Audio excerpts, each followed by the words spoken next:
রাফিয়া ২১ বছরের একজন আর্টিস্ট। এক ডকুমেন্টারি ফিল্ম বানানোর জন্য যায় তার দাদুর পৈতৃক ভিটায়, যেটাকে সবাই পুতুল বাড়ি বলে ডাকে।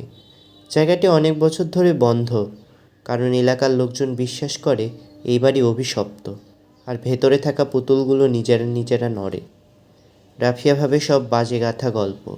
তার ক্যামেরাম্যান বন্ধু রনি আর মেকআপ আর্টিস্ট মিশু নিয়ে ঢোকে সেই বাড়িতে। বাড়ির ডাইনিং রুমে এক বিশাল কাঠের আলমারি, যার ভেতরে রয়েছে ২১টা পুতুল, সব হাতে বানানো, সব এক এক রকম জামা পরা, সব মানুষের নামের ট্যাগ। কিছু নাম অচেনা, কিন্তু একটা ট্যাগে লেখা রাফিয়া ২১। অধ্যায় ২, পুতুলের চোখ। রাফিয়া প্রথমে ভাবে এটা কেউ আগে বানিয়েছে মজা করে, কিন্তু রাতে ক্যামেরা দেখে পুতুলগুলো ঠিকঠাকভাবে সাজানো থাকলেও প্রতিবার কেউ ঘরে ঢোকার পর ওদের চোখের দৃষ্টি বদলায়। এক পুতুল, যার নাম মিশু, তার গলা ফেটেছে। রাতের বেলা মিশুর গলা দিয়ে রক্ত পড়ে। মিশু চিৎকার করে উঠে বলে, আমার ঘাড় কেউ চেপে ধরেছে, কেউ পেছনে দাঁড়িয়ে আছে। কিন্তু কেউ ছিল না। অধ্যায় ৩, পুতুল বাড়ির ইতিহাস। রাফিয়া খুঁজে পায় পুরনো এক ডায়েরি। তার দাদির বড় বোন লিখেছিলেন।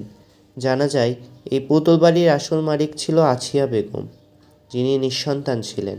তিনি গ্রামে থাকা ২১ জন মেয়েকে রাতের বেলায় ডেকে এনে বলতেন, তোমার সৌন্দর্য অমর রাখব।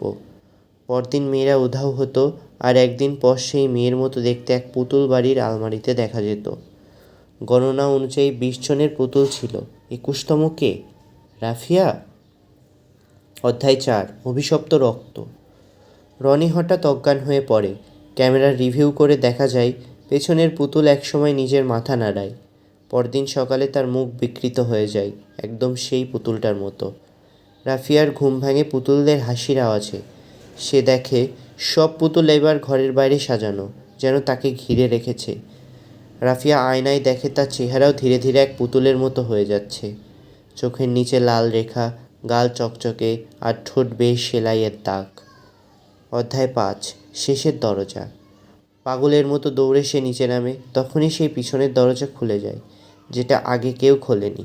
আসিয়া বেগমের ঘর। ঘরে ঢুকে সে দেখতে পায় একটা বিশাল আয়না। আয়নায় দেখা যাচ্ছে আসিয়া বেগম রক্তমাখা হাতে বলছে, তোকে শেষ পুতুল বানালে আমি চিরজীবী হব। রাফিয়া হাতে থাকা কোরআনের ছোট একটা বই পকেট থেকে বের করে ফু দিয়ে পড়ে আয়াতুল কুরসি। চারিদিকে বাতাস থেমে যায়, আয়না ফেটে পড়ে, সব পুতুল ছিটকে পড়ে মাটিতে। রনি আর মিশু জ্ঞান ফিরে পায়, কিন্তু তারা বাড়ি থেকে বের হয়ে আসে। পুতুল বাড়ি বন্ধ করে দেয় প্রশাসন। কিন্তু এক সপ্তাহ পর রাফিয়া আবার ভিডিও করতে বসে। ক্যামেরা অন করে প্রথম ভিডিও দেখে। ক্যামেরার পেছন থেকে কেউ হাসছে। ভিডিওতে দেখা যাচ্ছে রাফিয়ার মুখটা ধীরে ধীরে সেলাই হয়ে যাচ্ছে। শেষ ফ্রেমে দেখা যায় পেছনে একটা নতুন পুতুল, নাম রাফিয়া, মুখ সেলাই, চোখ কাচ।